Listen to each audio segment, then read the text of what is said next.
محترم سفیر، بار دیگر خوش آمدید به دفتر گروه رسانه‌های آسیا پلاس.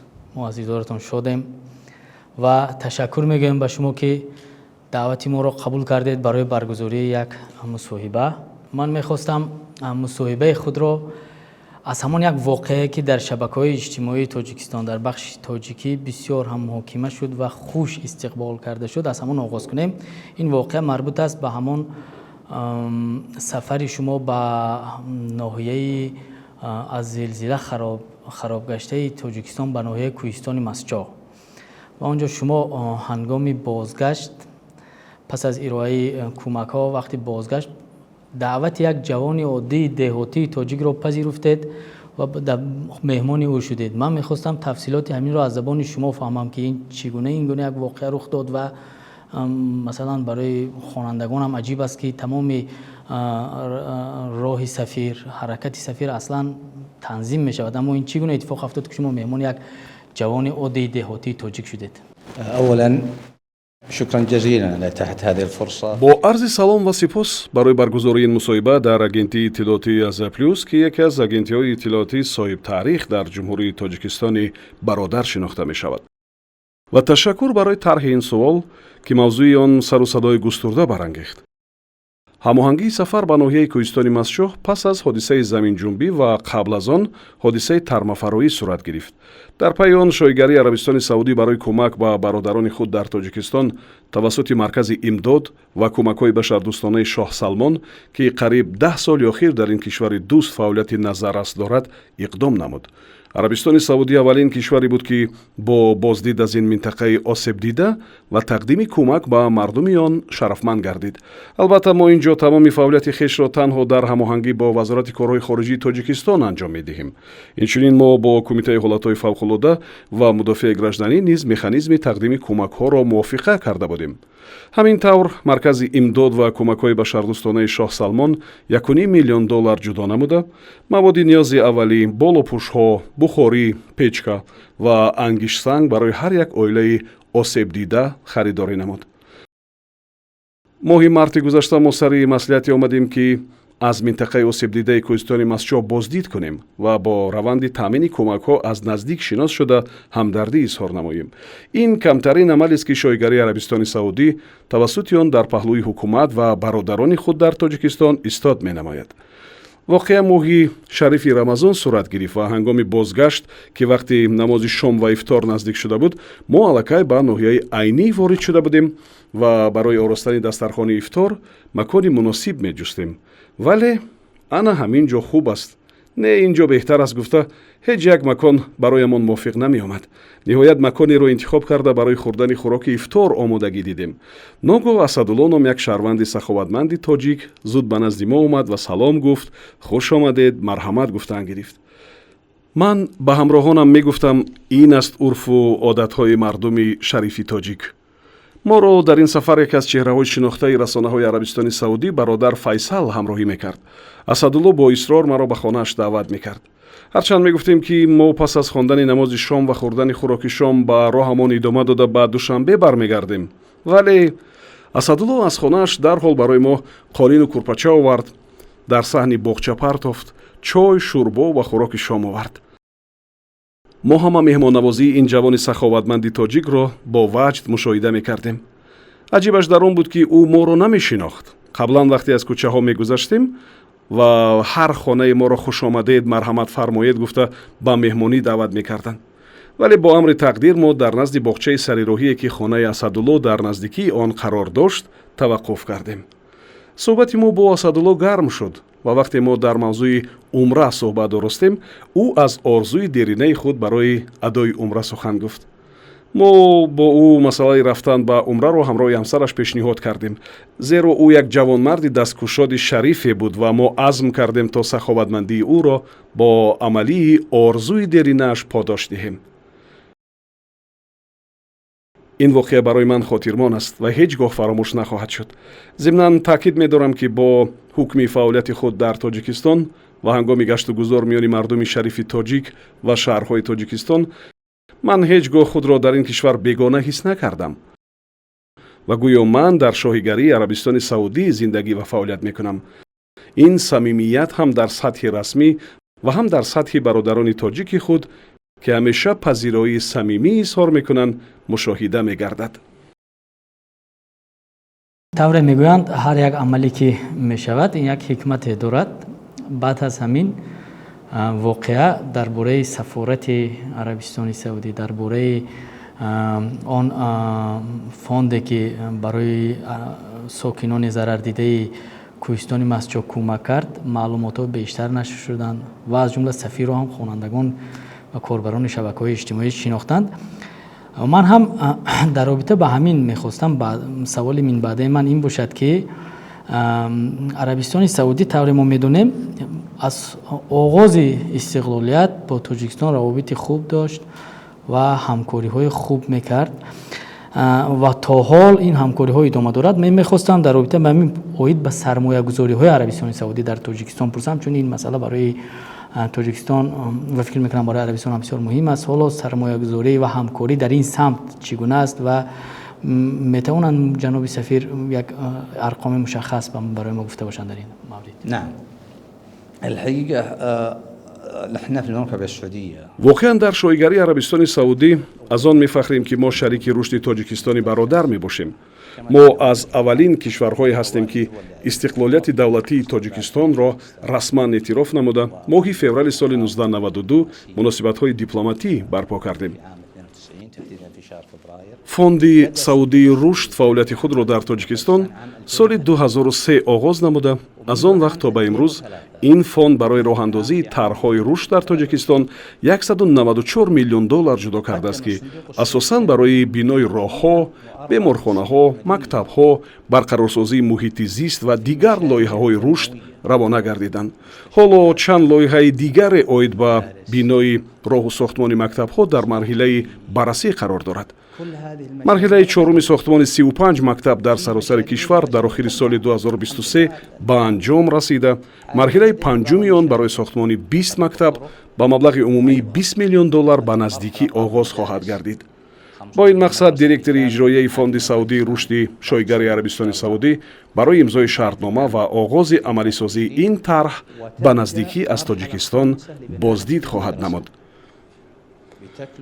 дар мавриди маркази имдод ва кӯмакҳои башардӯстонаи Шоҳ Салмони шоигари Арабистони Саудӣ ёдовар мешавем ки ин марказ фаъолияти худро дар ҷумҳурии Тоҷикистон аз соли 2014 шурӯъ карда то имрӯз беш аз $14 миллион дар самти тақдими кӯмакҳои башардӯстона ва татбиқи лоиҳаҳои рушд равона кардааст. аз ҷумла лоиҳаҳои дахлдор оид ба бинои кумитаи ҳолатҳои фавқуллода ва мудофиаи гражданӣ, таъмини техника барои соҳилбандиву пешгирии селу обхезӣ, лоиҳаҳои сарпарастии ятимон, сабади озуқаворӣ. дар робита ба бонки исломии рушд ёдовар шуданд ба маврид аст ки саҳми он беш аз $650 миллион ташкил дода, ҳамаи онҳо ба бахшҳои рушд ва инфраструктураи Тоҷикистон равона гардиданд. аз он хушҳолам ки кишвари ман яке аз давлатҳоест ки дар масъалаи рушд саҳм дошта шарики рушди Тоҷикистони бародар мебошад. дар бораи сармоягузориҳо чун ки сухан кардем, мехостам пурсам ки оё сармоягузорони ҳавасманди давлати шумо, яъне Арабистони Саудӣ, дар Тоҷикистон ягон монеа эҳсос мекунанд ё не ва барои бартараф кардани ин монеаҳо чӣ кор бояд кард ба андешаи шумо؟ هذه لا أسميها عقبات أحيانا يكون في البداية баъзан чунин мушкилот дар ибтидо рӯ мезанад. шояд он ба набудани ҳамоҳангии хуб вобастагӣ дошта бошад. феълан дар асоси дастуру супоришҳои роҳбарияти ду давлат нишасту мулоқоти сатҳи баланд ҳам дар сатҳи вазирон ва ҳам дар сатҳи кумитаҳои тахассусӣ оид ба фаъол намудани сармоягузорӣ баргузор мегардад. ин нуқтаи хеле муҳим аст. ман аз натоиҷи даври сеюми комиссияи байниҳукуматии муштараки Арабистони Саудӣ ва Тоҷикистон ки 24 декабри соли гузашта дар шаҳри Душанбе бо роҳбарии вазири сармоягузории Арабистони Саудӣ ва раиси кумитаи давлатии сармоягузорӣ ва идораи амволи давлатии Тоҷикистон баргузор гардид ва зимни он шӯрои соҳибкорони ду кишвар таъсис ёфт, хеле қаноатмандам. шӯрои соҳибкорон дар назди худ вазифаҳоеро гузоштааст ки дар рушди сатҳи савдои дуҷониба тавассути зиёратҳои мутақобила, таъсиси марказҳои логистикӣ ва фаъолсозии соҳаи ҳамлу нақли мустақими ҳавоӣ саҳми арзанда хоҳад босид. инчунин фазои сармоягузорӣ дар тоҷикистон ки зери роҳбарии шахсии ҷаноби олӣ президенти ҷумҳурии тоҷикистон муҳтарам эмомалӣ раҳмон амалӣ мешавад, хеле ҷолиб гардида ба низомнома, қонуни бонкдорию сармоягузорӣ дар кишвар тағйиру иловаҳои зиёде ворид гардидааст ки барои сармоягузор имтиёзҳои бузург пешниҳод мегардад. ин барои ҷалби сармоягузории хориҷӣ ба тоҷикистон мусоидат хоҳад намуд. аз ҷумла соҳаи насоҷӣ ва ё коркарди пахта, энергияи сабз, истихроҷи маъдан ва кишоварзӣ мавриди таваҷҷӯҳи хоса хоҳад буд. дар пайи ин мулоқот муносибатҳои дӯстонаи байни ду кишвар ба таври густурда тавсеа ёфта, роҳандозии табодули тиҷоратӣ, фаъолсозии сармоягузорӣ ва истифодаи имкониятҳои мавҷудаи миёни ду кишвар ба нафъи ду давлат ва некуаҳволии мардумони он сурат хоҳад гирифт. ҷаноби сафир, дар як мулоқот шумо гуфта будед ки дар рӯзҳои наздик дар парвози мустақим аз тоҷикистон ба арабистони саудӣ роҳандозӣ мешавад ва дар назар аст ки яке аз бонкҳои арабистони саудӣ шояд дар тоҷикистон намояндагӣ ё ин ки филиали худро боз мекунанд. мо хабар дорем ки ширкатҳои ҳавоӣ парвози мустақимро ба роҳ монданд ва парвоз карданд. аммо дар бораи бонк мехостам пурсам ки оё метавонанд муфассалтар ё мушаххастар гӯянд ки оё ин чун як боз шудани чунин як бонки исломӣ дар тоҷикистон имконпазир аст ва агар ҳа кадом вақт метавонад боз шавад? فيما يتعلق طبعا الخط المستقيم بين البلدين нахуст ифтитоҳи нахустин парвозҳои Somon Air дар самти Душанбе ҷиддаи Арабистони Саудӣ муборак бошад. қаблан ман бо роҳбари ширкати Somon Air мулоқот доштам ва бояд таъкид намуд ки ин парвозҳо дар як ҳафта тақрибан ба 5 парвоз, 3 парвоз аз шаҳри Душанбе ва 2 парвоз аз шаҳри Хуҷанд ба шаҳри Ҷидда роҳандозӣ хоҳад шуд. парвозҳо моҳи марти соли равон роҳандозӣ гардида буданд ва ин як иқдоми таърихӣ дар масири равобити дуҷонибаи шоигарии Арабистони Саудӣ ва Ҷумҳурии Тоҷикистон мебошад.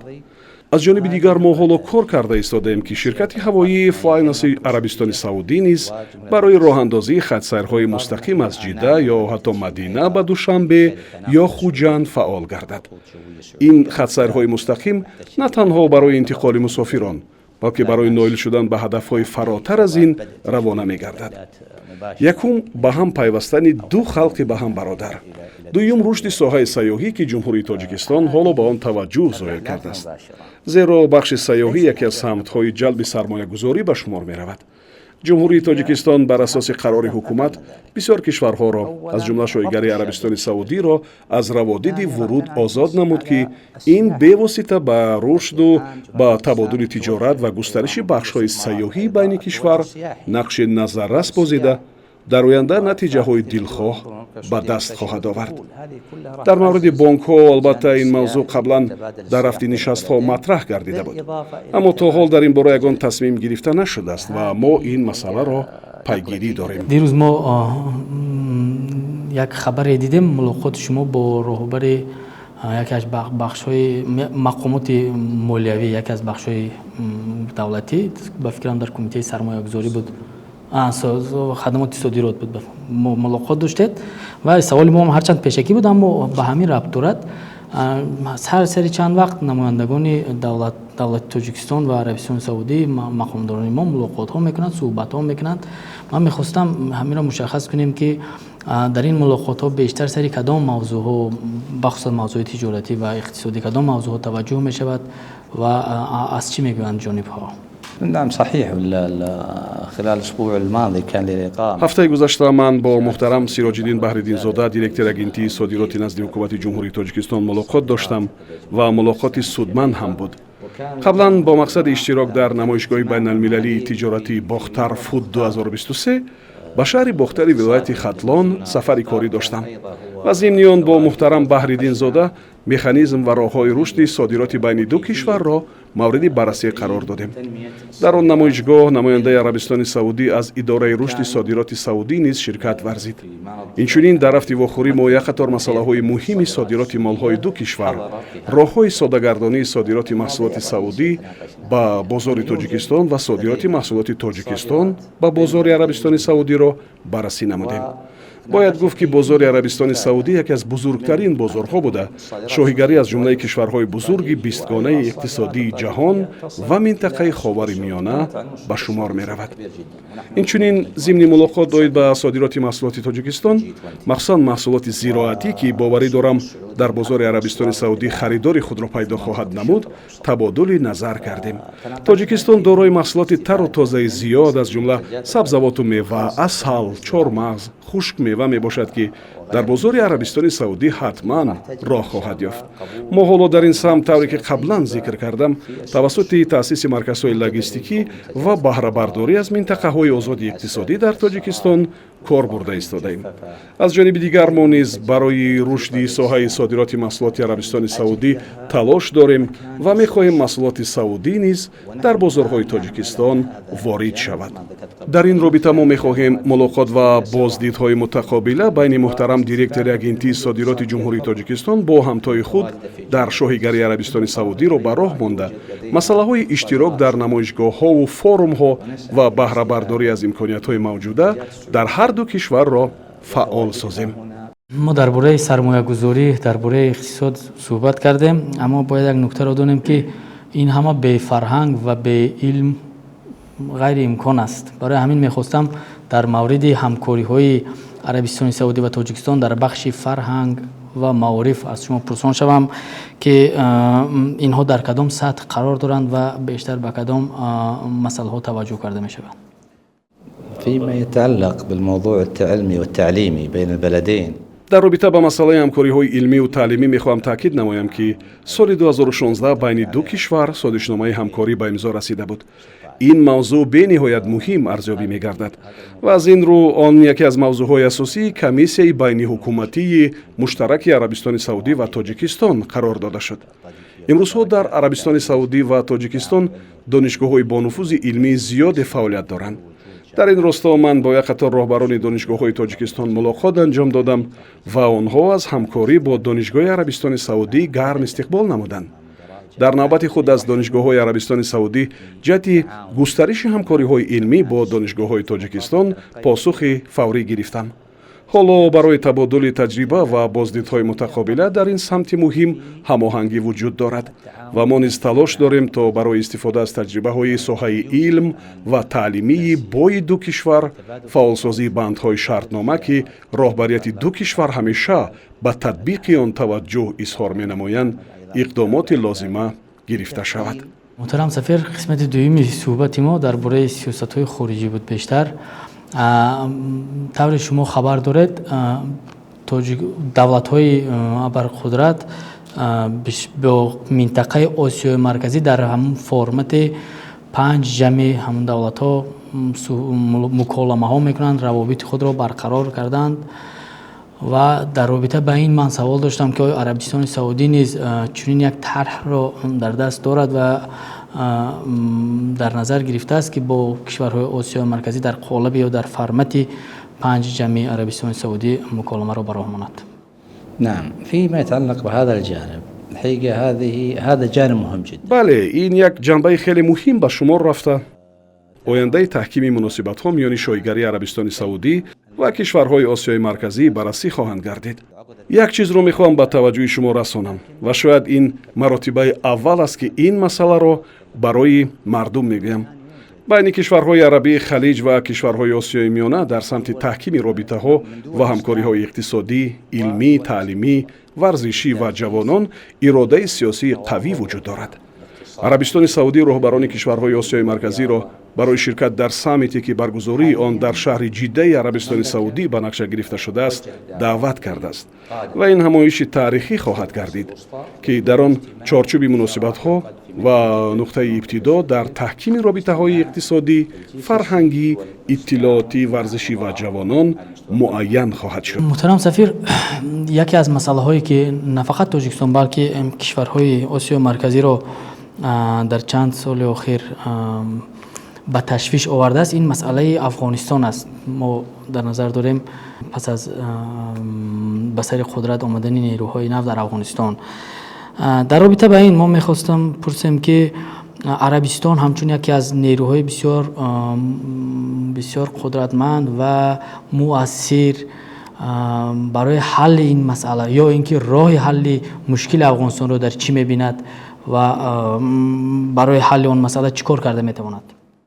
هو الموضوع المسألة الأفغانية طبعا هي مسألة تجد اهتمام. مسئله افغانستان داغی روز بوده مورد توجه تمام کشورهای جهان قرار گرفته است، مخصوصا کمک به مردم افغانستان. این موضوع است که کشور من شایگری عربستان سعودی همیشه از آن جانبداری می نماید. افغانستان امروزها بحرانی را پس سر می نماید و عربستان سعودی بر اساس نقش کلیدی خود در جهان اسلام خواستگار برگزاری نشست سطحی بلند در سطح وزیران کارهای خارجی توسط سازمان همکاری های اسلامی بود و آن ماه مارس سال 2022 در شهر اسلام آباد برگزار گردید. تاجیکستان را در آن نشست وزیر کارهای خارجی محترم سیراج الدین مهریدین نمایندگی کرد. در خاتمه این همایش اقدام‌های لازمه از قبیل تأسیس یک خزینه و رسانیدن کمک‌های تعجیلی مالیوی به مردم افغانستان قبول گردید. مسئله تقدیم کمک‌های بشردوستانه برای این مردم مسئله اساسی به شمار رفته. همیشه بین عربستان سعودی و تاجیکستان در این مسئله هماهنگی وجود دارد. در این رابطه از جامعه بین المللی دعوت به عمل آورده می شود تا مسئولیت خود را اینجا نادیده نگیرند. مسئله بین‌نهایت مهمی دیگر که ضرورت تأسیس حکومت فراگیر با شمول نمایندگان همه گروه‌های اتنیکی و سیاسی و جمعیتی افغانستان است که کشور من در قطار تاجیکستان و دیگر کشورهای جهان به این مسئله همیشه دعوت می‌نماید. علاوه بر این، طوری که معلوم است باید در این سرزمین یگان گروه تروریستی تندگرا که با جامعه جهانی تهدید می‌کند ارزی وجود نداشته باشد. چون این گروه ها سبب اساسی گسترش تروریسم، خرابکاری، قاچاق مواد مخدر و سلاح در کل جهان بوده. با جامعه جهانی و با کشور من که تا از بین بردن آنها از این گروه های تروریستی رنج می برد تهدید می کند. پس باید در این مسئله یک هماهنگی در چهارچوبه بین المللی برای مبارزه با این چالش ها وجود داشته باشد. بخصوص در مسئله جلوگیری از پنجشوی گروه‌های تروریستی، مبارزه با آن و اینچنین تقدیم کمک‌های بشردوستانه به مردم افغانستان و دعوت به تشکیل یک حکومت فراگیر با شمول نمایندگان همه گروه‌های اتنیکی و سیاسی جمعیتی افغانستان. مسئله دیگری که در وقت‌های اخیر بسیار مورد محاکمه قرار گرفت این با گرمی گرویدن یا اینکه ساده شدن روابط عربستان سعودی با جمهوری اسلامی ایران است. وزارت کارهای خارجه تاجیکستان هم از این خبر خوش استقبال کرد. من میخواستم پرسم که آیا ما میتوانیم گوییم که من بعد این یک صحیفه نو در رابطه های عربستان سعودی و ایران باز شد؟ یعنی که آینده این روابط ها چگونه میتواند باشد؟ من میخواستم این رو از نظرش بفهم. نعم شكرا. طبعا هذا الموضوع الحقيقة لاقى ترحيب دولي. این مسئله از جانب جامعه جهانی پذیرایی گسترده یافت، زیرا ایران همچنان که گفتیم و تکرارا میگویم یک کشور همسایه است و با ما ارتباط و مشترکات زیادی دارد. در حقیقت برقرار شوی روابط عربستان سعودی و ایران در مسئله تامین امنیت، ثبات منطقه، گسترش حجم مبادلات و همکاری‌های اقتصادی بین دو کشور انعکاس خواهد یافت و این موضوع با اقتصاد منطقه و در نیک و احوالی مردم دو کشور نیز تأثیر خواهد گذاشت. بنابراین من اظهارات وزارت کارهای خارجه تاجیکستان را که از برقرار شوی روابط عربستان سعودی و ایران پذیرایی نموده آن را عامل ثبات برای منطقه خوانده است گرم استقبال می نمایم. میخواهم مصاحبه خود را با تأثیرات های شما من به انجام رسانم، چون شما با منطقه‌های زیاد تاجیکستان سفرها داشتید، ملاقات‌ها داشتید با مردم عادی، من می‌خواستم فهمم که تأثیرات شما چگونه است و همچنین نقشه‌های مهمترینی که دوام سفیری خود می‌خواهید آن را انجام دهید از آن روید. بالنسبة للتأثرات بله، در حقیقت چطوری که قبلا یادآور گشتم، در این کشور زیبا منظر شاهد لحظه‌های تاریخی خاطرمان گردیدم. از آن روزی که به این کشور آمدم من هیچگاه خود را در آن بیگانه احساس نکردم و آشکارا تاکید می‌دارم که من خود را در بین اهل و برادران خود احساس می‌نمایم. مردمی آن به نهایت مهمان نواز، سخاوتمند و صاحب تاریخ و فرهنگ باستانی بوده. پیش از همه این صفت در شخص سرور دولتشان تجسم یافته است.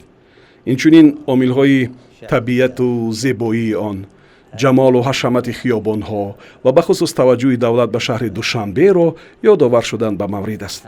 من از شهر و ناحیه‌های زیاد این کشور به مانند خوجند، کولاب، باختر، خاولینگ و غیره بازدید نموده در تمام گوشه و کنار آن تنها مهمان نوازی صمیمی و استقبال گرم دیدم.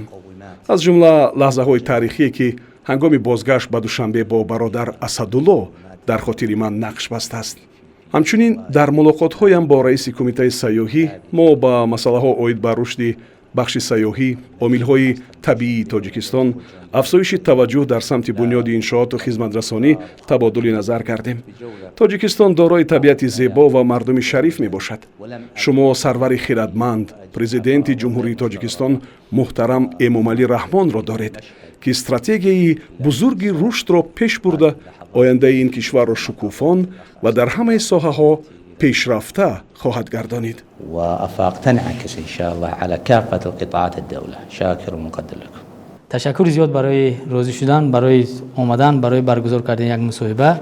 ما همیشه آماده ایم که با شما در دلخواه موضوع صحبت کنیم. به شما نیز یک جهان تشکر.